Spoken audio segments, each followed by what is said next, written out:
जिस तरह से सांप के मुंह में छुछुंदर अगर चला जाए तो न वो उगला जाता है और न निगला जाता है, वही हाल चीन का हो गया है। चीन अब नेपाल में एक तरफ जहां अतिक्रमण कर रहा है तो वहीं नेपाल और भारत की बढ़ती नजदीकियों से डरने लगा है चीन। भारत के रो अधिकारी और सेना प्रमुख के पहुंचने के बाद अब चीन ने नई रणनीति अपनाई है। चूंकि नेपाल की सेना भी अब भारत के साथ है तो चीन एक नई चाल चल रहा है। तो वहीं दूसरी तरफ चीन ने पकाया था खीर लेकिन हो गया दलिया। बाइडेन को उसने यह सोचकर जीत की कामना करी थी कि बाइडेन चीन का साथ देगा, लेकिन आते ही बाइडेन ने चीन को क्या सुना दिया। और बाइडेन के इस निर्णय से, इस ऐलान से आगे का रास्ता बिल्कुल साफ साफ दिख रहा है कि चीन के साथ बाइडेन क्या करने वाले हैं। वहीं दूसरी तरफ पड़ोसी पाकिस्तान के प्रधानमंत्री इमरान खान का तो बड़ा बुरा हाल हो गया।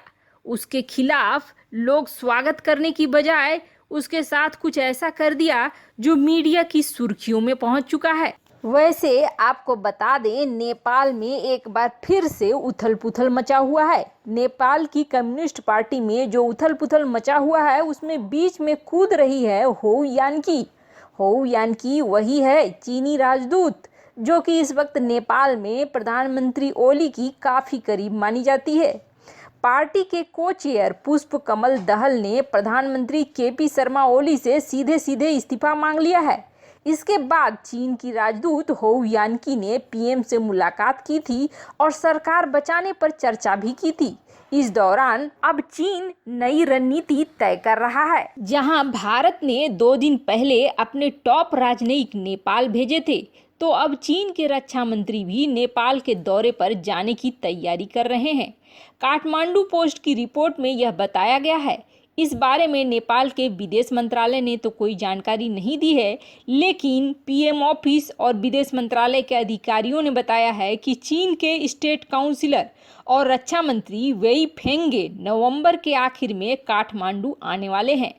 वेई के आने से पहले 1.5 महीने के अंदर भारत से एक के बाद एक 3 उच्च स्तरीय दौरे किए गए थे। काठमांडू पोस्ट की रिपोर्ट में यह भी दावा किया गया कि भारत के विदेश सचिव हर्ष श्रृंगला के नई दिल्ली लौटने के बाद अब चीनी कैबिनेट के सबसे सीनियर मंत्री ली केकियांग काठमांडू पहुंचेंगे। हालांकि विदेश मंत्री के प्रवक्ता सेवा लमसाम ने कहा है कि अभी साझा करने के लिए कोई ठोस जानकारी है नहीं, यानी कि चीन के जो मंत्री आ रहे हैं नेपाल क्यों आ रहे हैं इसके बारे में किसी को कोई ज्ञान नहीं है। 1 महीने के अंदर भारत से 2 सिक्योरिटी एजेंसी के हेड नेपाल पहुंचे थे। भारत के army chief general Manoj Mukund Naravane और रो चीफ सामंत गोयल के नेपाल दौरे के बाद परेशान हो उठे चीन ने नया आधिकारिक दौरा तय किया है। एक्सपर्ट का मानना है कि चीन ने नेपाल पर करीब से नजर रखी है, खासकर इस समय जब भारत के साथ विवाद में घिरा हुआ है चीन। भारत के विदेश सचिव के दौरे के बाद चीन के दौरे की कूटनीति और सैन्य दोनों ही तरीके से अहमियत भी है। पार्टी से विचार विमर्श किए बिना सरकार चलाने के पुष्प कमल दहल प्रचंड के आरोपों के जवाब में केपी शर्मा ओली ने 10 दिन का समय मांगा है ताकि वो अपने राजनीतिक दस्तावेज पेश कर सकें। हालांकि इस 10 दिन में ऐसा कहा जा रहा है कि होउ यान्की भी जोड़ तोड़ पर लगी हुई है।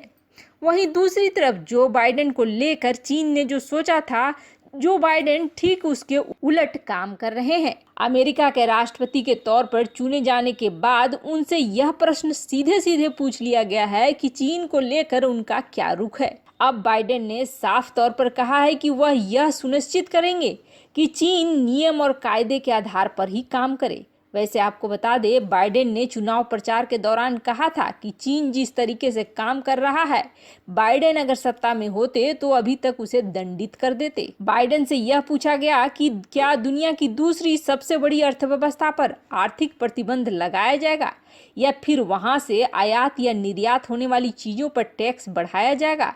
तब बाइडेन ने कहा कि मामला चीन को सजा देने का ज्यादा नहीं है, बल्कि यह सुनिश्चित करना है कि चीन यह समझे कि उसे नियम कायदों के अनुसार काम करना होगा। ये एक सामान्य सी बात है। वहीं बाइडेन ने यह भी ऐलान किया है कि अमेरिका फिर से WHO में शामिल होगा। वैसे आपको बता दें, इसी साल डोनाल्ड ट्रंप ने WHO से अमेरिका की हटने की घोषणा की थी। बाइडेन ने कहा कि उनका प्रशासन पहले ही दिन WHO में फिर से शामिल होने जा रहा है, लेकिन WHO में भी सुधार की जरूरत है। यही नहीं, बाइडेन ने पेरिस जलवायु समझौते में भी फिर से शामिल होने की जरूरत बताई है। उन्होंने कहा है कि हमें सुनिश्चित करना है कि पूरी दुनिया एक साथ आए और कुछ निश्चित नियम हैं, यह चीन को अच्छे से समझना होगा। वैसे आपको बता दें, बाइडेन चाहे या न चाहे, चीन अमेरिका के लिए बहुत बड़ी चुनौती बन चुका है और सबसे ज़्यादा खतरा अगर किसी को है तो वह अमेरिका को ही है। ऐसे में किसी विधि हो, बाइडेन को चीन के खिलाफ उतरना ही पड़ेगा और चीन के खिलाफ बाइडेन का साथ अगर कोई दे सकता है इस वक्त जो रणनीतिक रूप से काफ़ी महत्वपूर्ण है तो वो भारत है। बड़े खुशमिजाज होकर अफगानिस्तान पहुंचे थे पाकिस्तान के प्रधानमंत्री इमरान खान। वैसे उनके साथ क्या हुआ है उसे जानने से पहले ये अच्छे से जान लीजिए कि किस तरह से शांति का ढोंग कर रहे हैं इमरान। संयुक्त राष्ट्र सुरक्षा परिषद की एक रिपोर्ट के अनुसार अफगानिस्तान में सक्रिय हैं 65,000 से ज़्यादा पाकिस्तानी आतंकवादी, जिनमें से ज़्यादातर टीटीपी के हैं।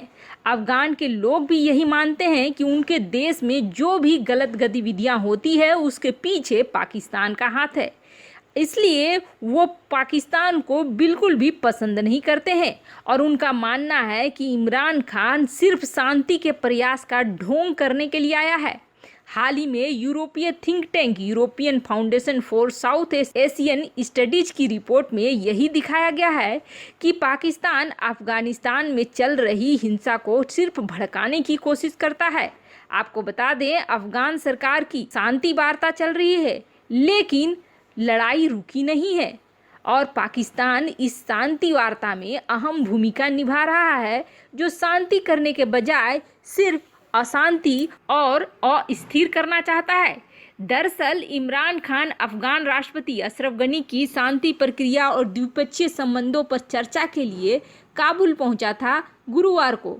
इमरान खान का दौरा ऐसे समय में हुआ है जब पहले से वहां हिंसा भड़की हुई है, जिसके बाद लोग भारी संख्या में सड़क पर उतर गए और उन्होंने पाकिस्तान के खिलाफ नारेबाजी करी। उनके हाथों में बैनर और पोस्टर थे जिन पर लिखा था, पाकिस्तान आतंकवाद का जनक है, प्रायोजक है और निर्यातक है। कई जगह प्रदर्शन हुए। इमरान खान अपनी मंत्रियों के साथ वहां पहुंचे, लेकिन उन्हें बहुत सावधानी से रखा गया ताकि प्रदर्शन की आंच वहां तक न पहुंचे। लेकिन विरोध तो सड़कों पर जबरदस्त हो गया, जिसकी वजह से दुनिया भी जान गई कि आखिर पाकिस्तान क्या करता है अफगानिस्तान में। वैसे आपको क्या लगता है, क्या इमरान सरकार को अब किसी भी देश को बुलाना चाहिए? कमेंट कर अपनी राय जरूर बताएं। जल्द मिलते हैं अगले वीडियो में नई खबर के साथ।